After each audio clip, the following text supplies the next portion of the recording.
देख रहे हैं न्यूज 18 इंडिया में हूं आपके साथ शिवानी पांडे और बड़ी खबर मुंबई से आ रही है। महाराष्ट्र के पूर्व गृह मंत्री अनिल देशमुख को ईडी ने गिरफ्तार कर लिया है। न्यूज 18 के दिवाकर सिंह की खबर है कि देशमुख को मनी लॉन्ड्रिंग के केस में 12 घंटों की लंबी पूछताछ के बाद गिरफ्तार किया गया। ईडी के मुताबिक अनिल देशमुख को आज कोर्ट में पेश किया जाएगा, यानी कि कोर्ट में जब पेश किया जाएगा किस तरीके से ईडी अनिल देशमुख की कस्टडी मांगती है वो देखना बेहद दिलचस्प होने वाला है। इससे पहले कई बार ईडी द्वारा अनिल देशमुख को 100 करोड़ की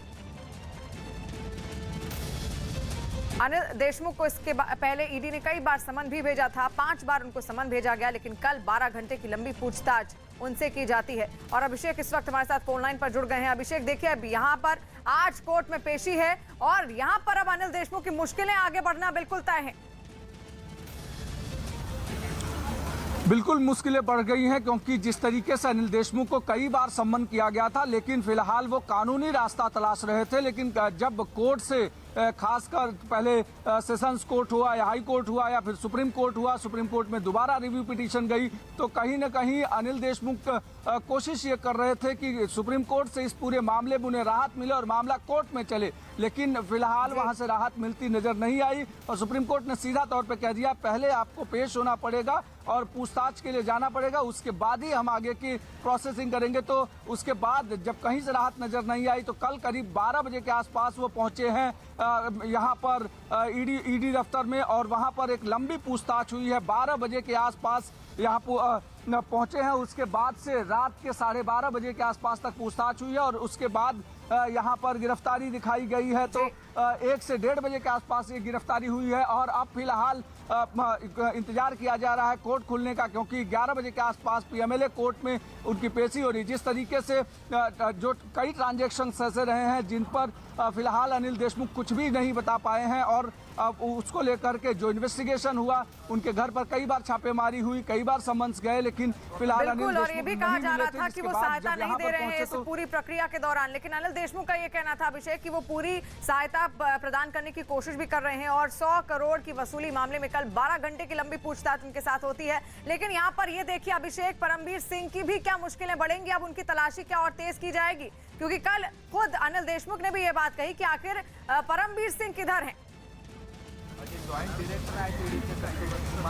शिवानी सही कह रही है कि जिस तरीके से अनिल देशमुख ईडी ऑफिस में आने के पहले उन्होंने एक वीडियो रिलीज किया, साथ ही साथ एक खुला पत्र चैलेंज करते हुए रिलीज किया कि वो इन्वेस्टिगेशन एजेंसियों के सामने जा रहे हैं, लेकिन आखिर परमवीर सिंह क्या है, मतलब जिन्होंने आरोप लगाया था 100 करोड़ रुपए के उगाही का, वो फिलहाल नहीं दिखाई पड़ रहे हैं और उनके बारे में जो जानकारी मिल रही है कि वो विदेश चले गए हैं, जिस तरीके की मीडिया रिपोर्ट सामने आ रही है, तो निश्चित तौर पर ये चौंकाने वाला है कि जो आरोप लगाने वाला है वो खुद वांटेड हो गया है और देश छोड़कर चला गया हो। और ऐसे में जब वो खुद इन्वेस्टिगेशन एजेंसियों के सामने पेश होने जा रहे हैं तो परमवीर सिंह कहाँ हैं और उनकी गिरफ्तारी क्यों नहीं होनी चाहिए, उनको पूछताछ के लिए क्यों नहीं बुलाया जाना चाहिए, तो निश्चित तौर पर उन्होंने सवाल खड़ा कर दिया है। और अब जब अनिल देशमुख तमाम सारे स्टेटमेंट्स दे रहे होंगे तो उसमें निश्चित तौर पर परमवीर सिंह का भी नाम उन्होंने डाला होगा और उसके बाद सेंट्रल एजेंसियां हो या महाराष्ट्र गवर्नमेंट जो इन्वेस्टिगेशन कर रही है परमवीर सिंह को लेकर के कई केसेस में एक्सटॉर्शन के केसेस हैं, धमकाने के केसेस हैं। देशमुख की मुश्किलें तो बढ़ेंगी, साथ साथ परमवीर सिंह की भी हो सकता है मुश्किलें बढ़े। अनिल देशमुख से कर 12 घंटे तक लंबी पूछताछ की गई और आगे भी ईडी उनकी कस्टडी मांगने की पूरी कोशिश करेगी। ईडी के मुताबिक अनिल देशमुख को आज कोर्ट में पेश किया जाएगा और उसी का इंतजार किया जा रहा है जब कोर्ट में उनकी पेशी होगी। किस तरीके से ईडी कस्टडी मांगती है अनिल देशमुख की, ये देखना बेहद दिलचस्प होने वाला है। पूरी दुनिया में कोरोना वायरस फैलाने वाले चीन में ही महामारी के नाग ने एक बार फिर ऐसा फन फैलाया कि उसे सांप सूंघ गया है।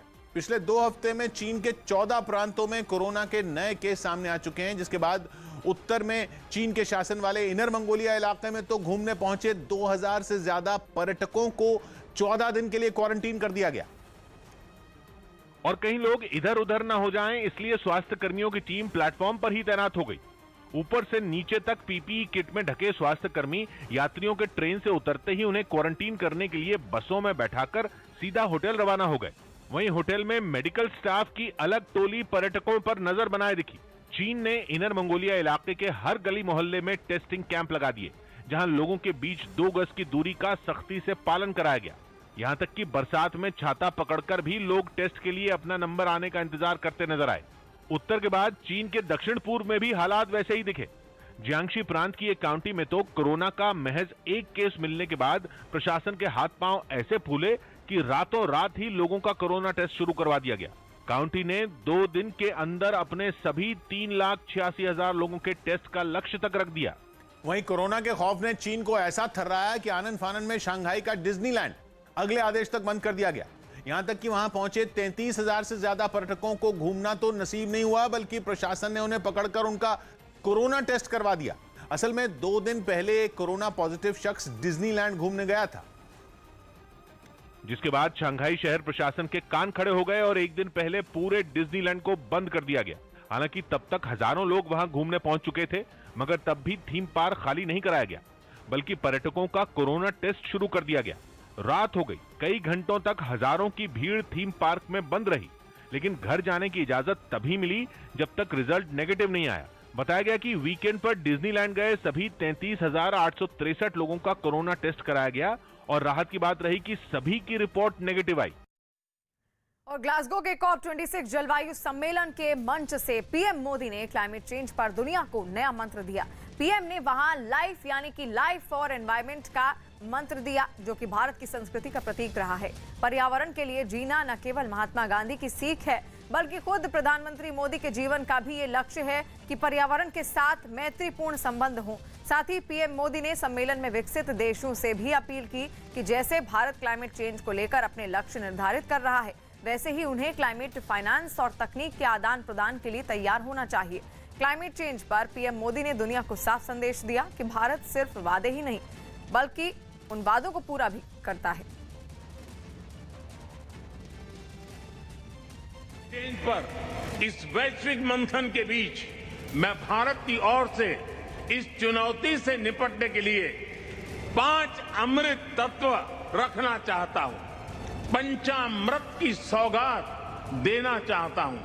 पहला, भारत 2030 तक अपनी नॉन फोसिल एनर्जी कैपेसिटी को 500 गीगावाट तक पहुंचाएगा। दूसरा, भारत 2030 तक अपनी 50% एनर्जी रिक्वायरमेंट रिन्यूएबल एनर्जी से पूरी करेगा। तीसरा, भारत अब से लेकर 2030 तक के कुल प्रोजेक्टेड कार्बन एमिशन में 1 बिलियन टन की कमी करेगा।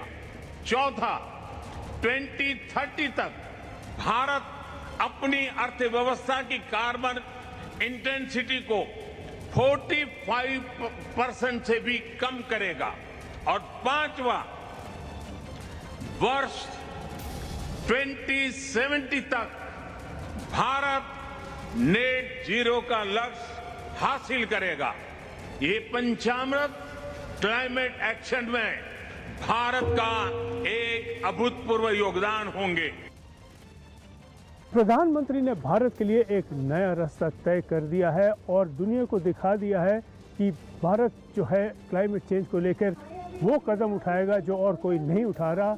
उन्होंने कहा कि दुनिया बात करती है और वायदे देती है कि हमने क्लाइमेट चेंज में ये किया, वो किया, ये करना है, वो करना है, लेकिन भारत का जो ट्रैक रिकॉर्ड है साफ है और बहुत ही इम्प्रेसिव है। उन्होंने बताया कि रिन्यूएबल एनर्जी को लेकर 25% इंक्रीज हुई है पिछले ही कुछ सालों में और दुनिया में चौथे नंबर पे है भारत रिन्यूएबल एनर्जी प्रोडक्शन के लिए। और फॉसिल फ्यूल से जो एनर्जी है वो आगे ही कम हो चुकी है और 2030 तक लेकर उसको 50% पर एक सीमा लगा दी जाएगी।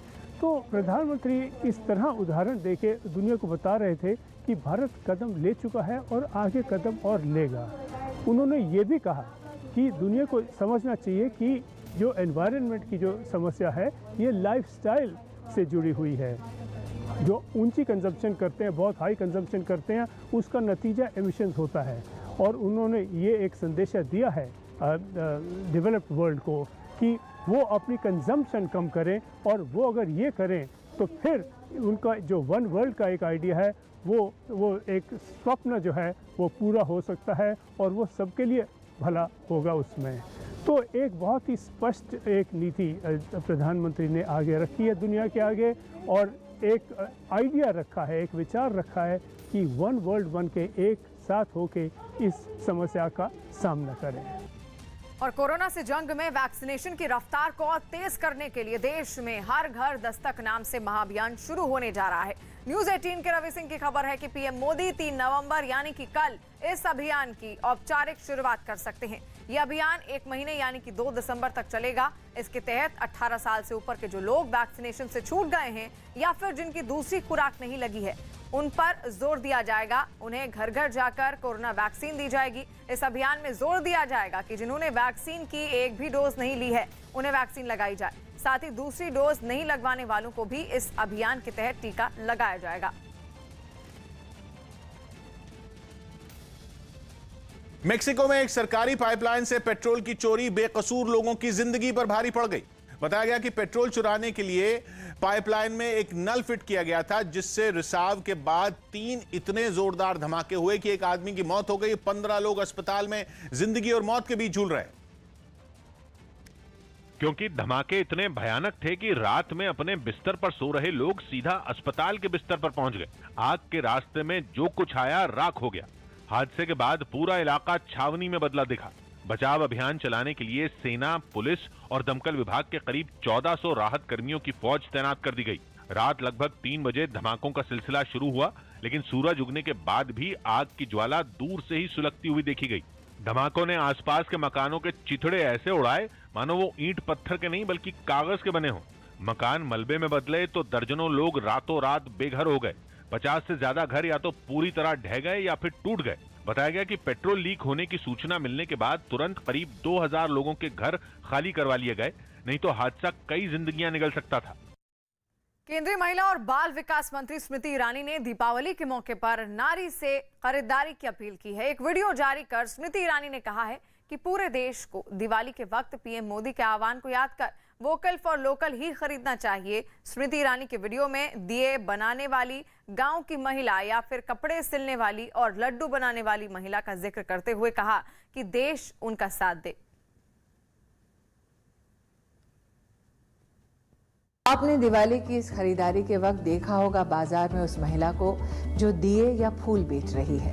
उसको भी देखा होगा जो दिवाली की डेकोरेशंस बेच रही हो। शायद उसको याद करें जो सलवार सूट सिलने में माहिर हो, जो आपकी पसंदीदा साड़ी आपको दिखाए। इस दिवाली पे जब आप खरीदारी करें, प्रधानमंत्री जी के राष्ट्रीय आह्वान को जरूर स्वीकारें, that be vocal for local. लेकिन मेरी ओर से एक विशेष आग्रह है कि आप इस दिवाली करें नारी से खरीदारी। और यूपी के मुजफ्फरनगर में नगर पालिका की बैठक में जमकर बवाल हुआ। बताया गया कि सफाई के मुद्दे पर शुरू हुई बहस हंगामे में तब्दील हो गई। आरोप है कि बहसबाजी के बीच एक पार्षद ने स्वास्थ्य अधिकारी के साथ हाथापाई कर दी,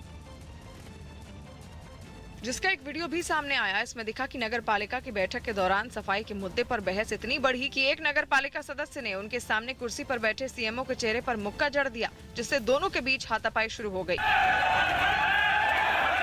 तभी एक और सदस्य ने बीच बचाव किया और कुछ लोग नगर पालिका सदस्य को उठाकर अपने साथ वहां से ले गए। हमारे हाथापाई करना शुरू किया। उसके खिलाफ मैं कार्रवाई करूंगा, थाने में जाके एफआईआर करेंगे। नगर पालिका के चेयरमैन इस मुद्दे पर सीएमओ के खिलाफ दिखी और उनकी गलती गिनाने में देर नहीं लगाई। डॉक्टर अतुल के इसलिए भी बदतमीजी की गई है कि उन्होंने बहुत परेशान कर दिया था। हमारे एक सभासद की तो आंखों में आंसू थे। इस घटना के बाद भी वहां जोरदार हंगामा चलता रहा। एक दूसरे पर आरोप पलटवार करते हुए सभा के सदस्य टेबल पर जोर जोर से हाथ मारते हुए भी दिखे। सीएमओ ने अपने साथ हुए बर्ताव की शिकायत पुलिस से की, जिसके बाद नगर पालिका सदस्य प्रवीण पीटर के खिलाफ एफआईआर दर्ज की गई। अयोध्या में दीपोत्सव की तैयारियां जोरों पर हैं। दीपोत्सव समारोह के लिए रामनगरी पूरी तरह से सज चुकी है। राम के समय मंदिर परिसर और सरयू घाट रोशनी से नहाया हुआ है। रामनगरी अयोध्या की भव्यता आज देखते ही बन रही है। भगवान राम के स्वागत में अयोध्या को दुल्हन की तरह सजा दिया गया है। दीपोत्सव का मुख्य आयोजन 3 नवंबर को होगा। छोटी दीपावली के दिन 9 लाख दीपों से सरयू का श्रृंगार किया जाएगा। सरयू नदी किनारे 9 लाख दीपों की जगमगाहट के साथ ही अयोध्या के नाम एक नया रिकॉर्ड बनने जा रहा है। 2017 में दीपोत्सव की नींव रखी गई थी और उसके बाद से लगातार हर साल दीपोत्सव कार्यक्रम आयोजित हो रहा है। भगवान श्री राम की नगरी अयोध्या में इस वक्त दीपोत्सव की झलक आप देख सकते हैं कि अयोध्या को बेहद भव्यता और दिव्यता के साथ सजाया गया है।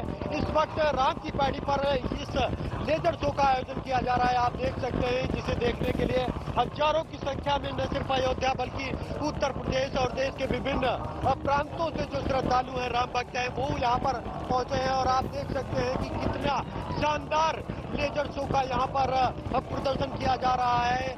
ये वही स्थल है जहाँ पर राम इस दीपोत्सव के दौरान 9 लाख दियों को जलाकर एक नया विश्व रिकॉर्ड बनाया जाएगा। 3 तारीख को यहाँ पर मुख्यमंत्री योगी आदित्यनाथ की मौजूदगी में जो तमाम खास मेहमान देश विदेश से पहुंचेंगे, उनकी मौजूदगी में यह इस राम की पैड़ी पर 9 लाख से अधिक दीपों को जलाकर Guinness book of world record में उसको दर्ज कराया जाएगा। दीपोत्सव कार्यक्रम की शुरुआत वाडेकर सिस्टर्स ने भजनों से हुई और पूरा वातावरण राम के रंग में रंग गया। मर्यादा पुरुषोत्तम भगवान राम की नगरी में भव्य दीपोत्सव का शुभारंभ हो गया है और ऐसे में इस दीपोत्सव का शुभारंभ नागपुर से आई वाटेकर सिस्टर्स ने किया है, जो कि इस वक्त हमारे साथ मौजूद है। उनसे हम बात करेंगे। कैसा लग रहा है आपको भगवान राम की नगरी में आकर, और यहाँ पर आपने जो संगीतमयी प्रस्तुति रही उससे आज आगाज हुआ? हम जब गा रहे थे तो गाते समय ऐसा लगा कि साक्षात भगवान श्री राम जी हमारा भजन सुन रहे हैं, क्योंकि राम कथा पार्क शबरी नदी के सामने है। तो ऐसा लगा कि प्रसन्न हो गया पूरा वातावरण राम जी का भजन। आपको कैसा लगा अयोध्या आकर? अयोध्या आकर तो बहुत ही अच्छा। हम पिछले साल आए थे अयोध्या और इसी साल आए हैं, और तो इतना पसंद आया कि यहाँ का वातावरण, यहाँ की जो लोकेलिटी है, तो ये बहुत ही सपोर्टिव है और उन्होंने बहुत अच्छा प्रतिसाद दिया हमें, तो बहुत अच्छा लगा। मैं चाहूँगा कि कुछ आप भी थोड़ा भगवान राम के बारे में अगर कुछ गुनगुनाना चाहेंगे ना? 2 लाइन हम कथा हम कथा सुनाते राम सकल गुण धाम के, हम कथा सुनाते राम सकल गुण धाम की, ये रामायण है पुण्य कथा श्री राम की। दीपोत्सव के लिए राम की पैड़ी पर लगातार दिए भी पहुंचाए जा रहे हैं और इन दियों को रखने के काम में कई लोग जुटे हुए हैं। अब तक करीब 3 लाख दिए राम की पैड़ी पर सजा दिए गए हैं, जबकि लगातार दियों को रखने का काम चल रहा है। अयोध्या साकेत महाविद्यालय और अवध विश्वविद्यालय समेत आसपास के कई छात्र लगातार दियों को सजाने में जुटे हुए हैं।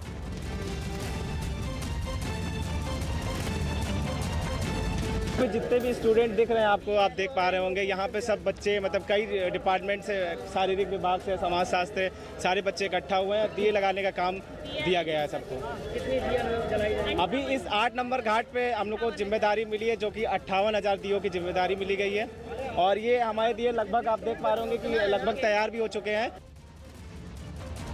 और दीपोत्सव के लिए अयोध्या में सुरक्षा की भी तैयारी की गई है। पुलिस और प्रशासन अधिकारी लगातार सुरक्षा व्यवस्था में जुटे हुए हैं। वहां आने जाने वाले लोगों की तलाशी भी ली जा रही है, जबकि चप्पे चप्पे पर सुरक्षा के लिए सीसीटीवी कैमरे भी लगाए गए हैं। पूरे इलाके में पुलिस के जवान गश्त करते हुए नजर आए।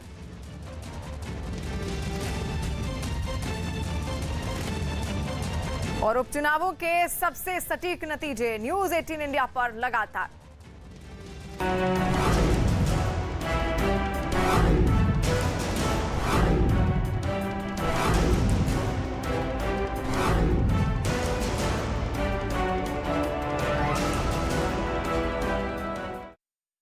स्पेन के लापाल्मा द्वीप पर करीब 6 हफ्ते पहले फटे ज्वालामुखी के लावे ने तो कोहराम मचाया हुआ ही है।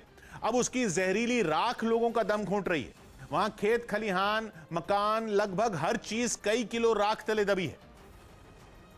जिसकी सामने आई तस्वीरों को देखकर तो होश ही उड़ गए। ऐसा लगा जैसे कयामत के बाद पृथ्वी पर कोई इंसान ही न बचा हो। चारों तरफ बस दम घोंटू राख का वीरान रेगिस्तान सा नजर आया।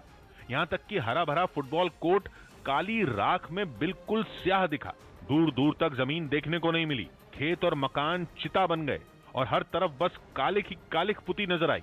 राख के इस अंबार को साफ करने के लिए स्पेन की सेना के जवान कमर तोड़ मेहनत कर रहे हैं। सामने आई एक तस्वीर में वो एक चर्च की छत पर जमा राख के ढेर पर पानी की पैनी धार मारकर उसे साफ करते दिखे, लेकिन एक दूसरी तस्वीर में तो एक घर का नजारा पैरों तले जमीन खिसकाने वाला था। मकान की छत से इतनी भर भर कर राख हटाई गई कि ऐसा लगा जैसे किसी सीमेंट फैक्ट्री में मजदूर पसीना बहा रहे हों।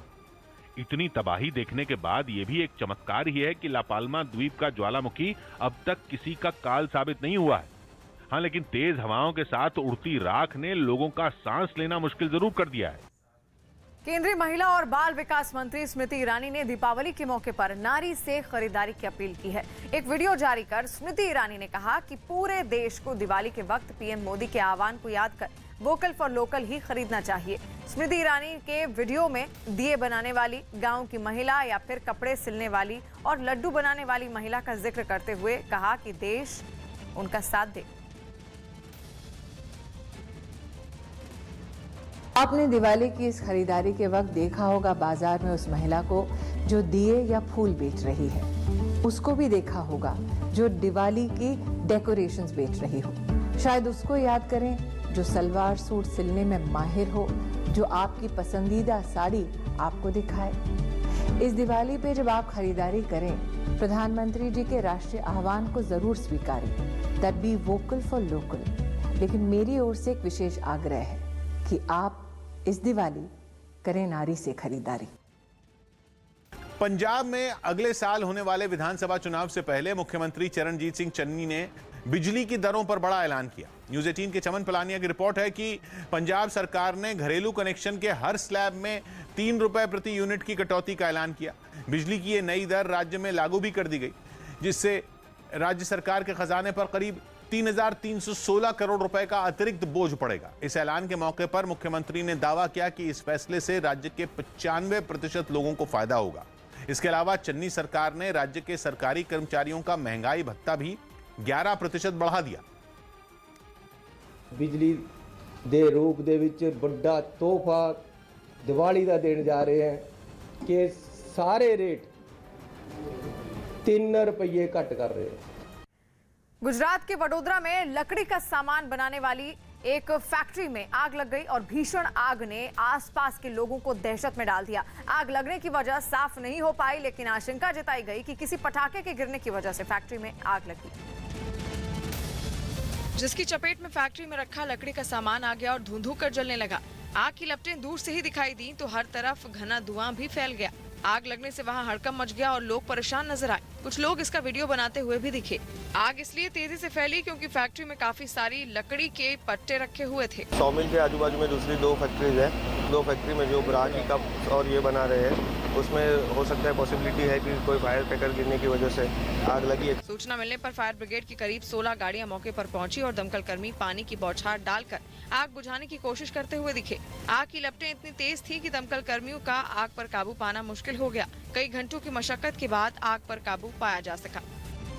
प्रियंका गांधी और आरएलडी प्रमुख जयंत चौधरी की मुलाकात के बाद अटकलों ने जोर पकड़ लिया। न्यूज़ 18 के प्रांशु मिश्रा की रिपोर्ट है कि प्रियंका और जयंत के बीच करीब 1 घंटे तक चर्चा होने की खबरें हैं, जिसके बाद अटकलें लगने लगी। यूपी में चुनाव से पहले सियासी समीकरण बदल सकते हैं। खबर है कि प्रियंका और जयंत लखनऊ से दिल्ली एक ही विमान से पहुंचे और इसी दौरान दोनों के बीच बात हुई, जिसके बाद कांग्रेस और आरएलडी के साथ आने की अटकलें लगने लगी। लेकिन इस बीच पता चला कि समाजवादी पार्टी और आरएलडी में गठबंधन हो गया है और केवल सीटों के बंटवारे पर बात होनी बाकी है। यही नहीं, कांग्रेस भी इन अटकलों पर खुलकर कुछ नहीं बोल रही। गठबंधन होगा या कांग्रेस अकेले ही लड़ेगी? जो भी होगा बहुत अच्छा होगा, उत्तर प्रदेश के लिए अच्छा होगा, देश के लिए अच्छा होगा। वहीं बीजेपी इन अटकलों पर बीजेपी ने बेफिक्री दिखाई और 2 टूक कहा कि विपक्ष की सारी तैयारी चुनाव में धरी की धरी रह जाएगी। हम लोग बहुमत की सरकार बना रहे हैं। हम लोग 350 से ज्यादा हम लोग सीटें ले आ रहे हैं।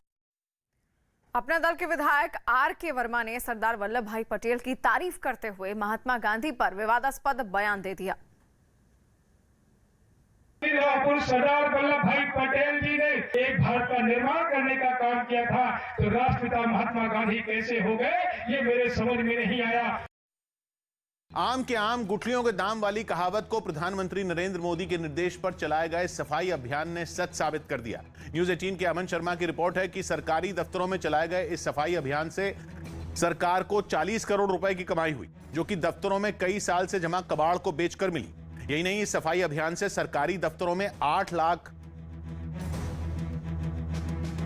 स्क्वायर फीट से ज्यादा जगह खाली हुई, यानी करीब 4 राष्ट्रपति भवन जितनी जगह खाली हुई।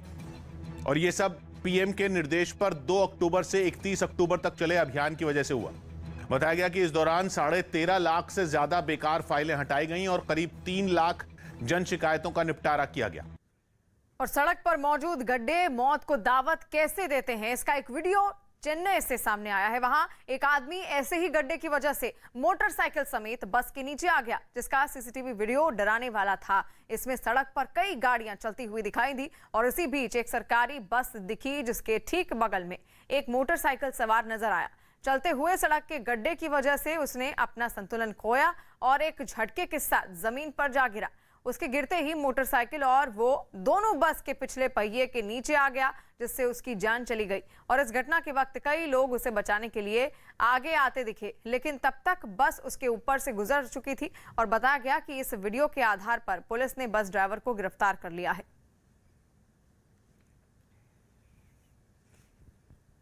और उपचुनावों के सबसे सटीक नतीजे न्यूज़ 18 इंडिया पर लगातार।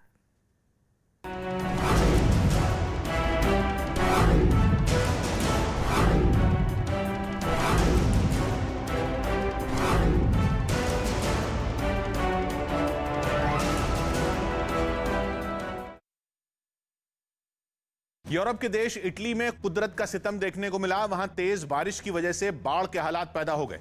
इससे इटली के कई इलाके डूबने के कगार पर पहुंच गए, जिनमें सिराक्यूज शहर भी शामिल है। वहां तो बाढ़ ने ऐसी तबाही मचाई कि पानी लोगों के सर के ऊपर पहुंच गया। वहां एक जगह पर अंडरपास को पार करने की कोशिश में एक कार फंस गई। इसकी छत तक पानी में डूब गई, जिसे निकालने के लिए राहत और बचाव दल के कुछ जवान उसकी तरफ बढ़े। उन लोगों ने कार की छत पर चढ़कर उस पर रस्सी बांधी और फिर उसे मशीन की मदद से बाहर खींचा। शहरी और खेती के इलाकों का तो और भी बुरा हाल था। कई खेत पानी में डूब गए तो वहीं आबादी वाले इलाकों में पानी का कब्जा नजर आया। घुटनों तक के पानी में रात के वक्त भी टीमें गश्त करती नजर आईं। साथ ही वो लगातार दूसरी टीमों से भी बात करके हालात का जायजा लेती रहीं। Stiamo percorrendo la strada per verificare che non ci siano. वहां तकरीबन सभी जगहें पानी में डूबी नजर आईं, जिसकी वजह कई घंटों तक हुई बारिश बताई गई। इसके बाद जमीन के साथ ही आसमान से भी इन इलाकों पर नजर रखी गई। अमेरिका की राजधानी वॉशिंगटन में सुप्रीम कोर्ट के बाहर कई महिलाओं ने प्रदर्शन किया। कुछ महिलाओं ने गर्भपात कानून में बदलाव के समर्थन तो कुछ ने विरोध में आवाज बुलंद की। अमेरिकी राज्य टेक्सास में बदले हुए कानून को सितंबर में लागू किया गया था, जिसमें गर्भवती होने के 6 हफ्ते बाद गर्भपात कराने पर रोक लगा दी गई थी। जिसके विरोध में आवाज उठी तो मामला सुप्रीम कोर्ट तक पहुंच गया। जब सुप्रीम कोर्ट में नए गर्भपात कानून पर रोक लगाने की मांग पर सुनवाई शुरू हुई तो इसके पक्ष में और विरोध में दोनों तरह से प्रदर्शन शुरू हो गए। सुप्रीम कोर्ट के बाहर की कुछ महिलाएं गर्भपात को सही ठहराने वाली तख्तियां लेकर खड़ी दिखी, जबकि कुछ महिलाएं वहीं पर गिटार लेकर गाना गाने लगी।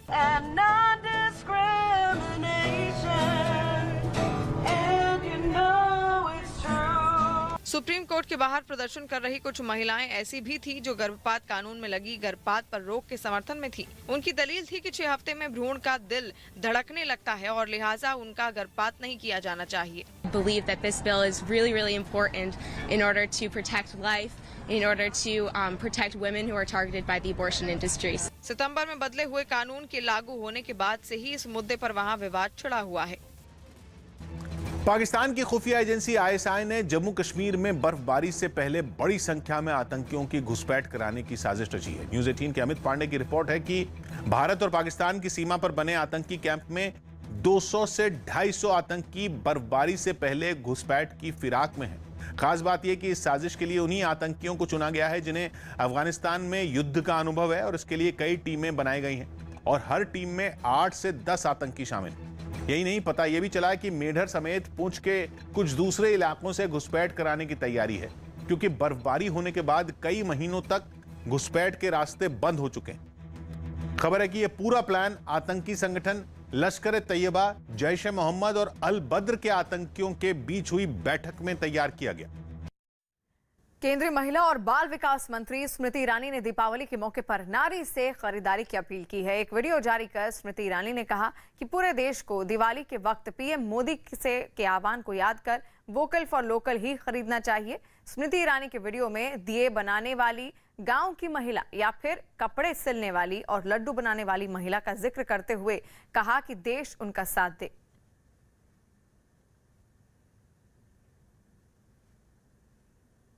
आपने दिवाली की इस खरीदारी के वक्त देखा होगा बाजार में उस महिला को जो दिए या फूल बेच रही है। उसको भी देखा होगा जो दिवाली की डेकोरेशंस बेच रही हो। शायद उसको याद करें जो सलवार सूट सिलने में माहिर हो, जो आपकी पसंदीदा साड़ी आपको दिखाए।